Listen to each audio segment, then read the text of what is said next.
Que faire? Un jour j'avais faim. Je donnais un coup de coude dans le carreau d'un boulanger. J'empoignai un pain, c'est-à-dire je pris un pain. Et le boulanger m'empoigna. Et le boulanger m'a pris. Je ne mangeais pas le pain et j'eus les galères à perpétuité avec 3 lettres de feu sur l'épaule. Et alors maintenant, la punition maintenant, c'est les galères, les travaux forcés à perpétuité parce qu'il a volé du pain. C'est juste, c'est injuste. Et voilà, donc l'injustice dans ces images les plus horribles. Je te montrerai si tu veux. Et bien sûr, les trois lettres de feu sur l'épaule. On leur fait, c'est comme un timbre. بحال واحد الطبعات يطبعوها لهم في l'épaule ديالهم. Les 3 lettres. Condamnés aux travaux forcés. On appelle cette justice-là la récidive. La récidive, c'est lorsqu'on fait une erreur, une faute, et on vous sanctionne, une deuxième faute. On dit c'est la récidive. Me voilà donc cheval de retour. On me remit à Toulon. رجعوني à Toulon. Cette fois avec les bonnets verts. Il fallait m'évader. كان كيخصني نهرب. Pour cela, je n'avais que 3 murs à percer, 2 chaînes à couper, et j'avais un clou. Le moyen, c'est un clou. Je m'évadais. Donc il a réussi à s'évader, à fuir. يعني نجح انه يهرب. Cette fois, pas de passeport jaune. حيت هرب ما كاينش un passeport, mais pas d'argent non plus. ولكن بلا فلوس عاوتاني. المره الاولى كانت عنده 66 francs, maintenant ما عنده والو. Je rencontrais des camarades qui avaient aussi fait leur temps, ont cassé leurs ficelles.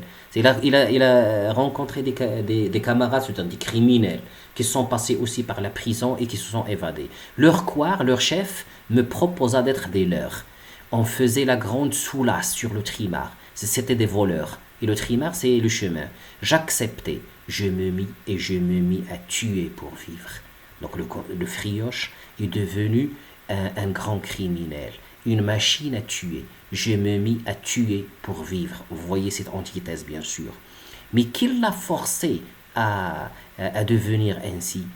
Qui l'a obligé? De devenir un tueur, un grand assassin. Les marchands de lacets. Une belle nuit. Les marchands de lacets, ce sont les gardes ou les gendarmes. Une belle nuit, nous ont pris au collet. Mes fanandels, c'est-à-dire mes amis, se sont sauvés. Mais moi, le plus vieux, mais moi le plus vieux, je suis resté sous la griffe de ces chats à chapeau galonné. On m'a amené ici, au Japonais. C'est-à-dire c'est fini pour lui. J'avais déjà passé par tous les échelons de l'échelle des punitions. Excepté un, avoir volé un mouchoir ou bien tué un homme, c'était tout un pour moi désormais. Un mouchoir ou c'est-à-dire que ce sera toujours la peine de mort. Il y avait encore une récidive à m'appliquer. Je n'avais plus qu'à passer par le faucheur. Le faucheur, c'est la guillotine. Mon affaire a été courte, ma foi, je commençais à vieillir et à n'être plus bon à rien. Mon père a épousé la veuve. C'est-à-dire c'était condamné à mort. Épouser la veuve, mais je me retire à l'abbaye de Monte à regret. Voilà, camarade. J'étais resté, voilà la réaction du condamné d'Yallah. J'étais resté stupide en l'écoutant. Il s'est remis à rire plus haut encore qu'en commençant et a voulu me prendre la main. J'ai reculé avec horreur. Là, le rire, c'est un signe de folie. C'est comme s'il est devenu fou. L'ami, m'a-t-il dit, tu n'as pas l'air brave, tu n'as pas l'air courageux. Ne va pas faire le singe devant la carline. Vois-tu, il y a un mauvais moment à passer sur la placarde, mais cela est sitôt fait. Je voudrais être là pour te montrer la culbute. Mille dieux, j'ai envie de ne pas me pourvoir. Si l'on veut me faucher aujourd'hui avec toi, le même prêtre ne servira à tous deux. Ça m'est égal d'avoir tes restes. Tu vois que je suis un bon garçon? Hein? Dis, veux-tu d'amitié? Il a encore fait un pas pour s'approcher de moi.